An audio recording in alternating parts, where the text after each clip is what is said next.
धाराशिव, बीड, लातूर स्थानिक स्वराज्य संस्था मतदारसंघाच्या विधान परिषद निवडणुकीत भाजपाचे महायुतीचे अधिकृत उमेदवार बसवराज पाटील यांनी विक्रमी विजय मिळवत राज्यातील आजवरचे अनेक रेकॉर्ड मोडीत काढले आहेत.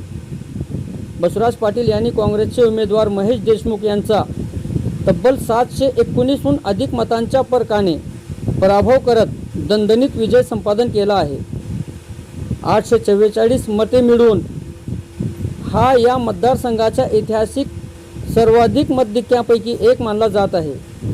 या निकालामुळे महायुतीची ताकद पुन्हा एकदा अधोरेखित झाली असून विरोधी आघाडीतील मोठ्या प्रमाणातील क्रॉस वोटिंगचीही चर्चा रंगली आहे. राज्यातील विधान परिषद निवडणुकामध्ये महायुतीने एकतर्फी वर्चस्व राखत बहुतांश जागांवर विजय मिळवला आहे.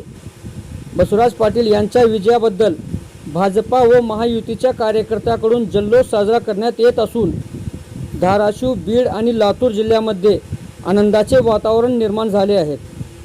हा विजय महायुतीच्या विकासावरील विश्वासाची पावती असल्याची प्रतिक्रिया नेत्यांनी व्यक्त केली आहे.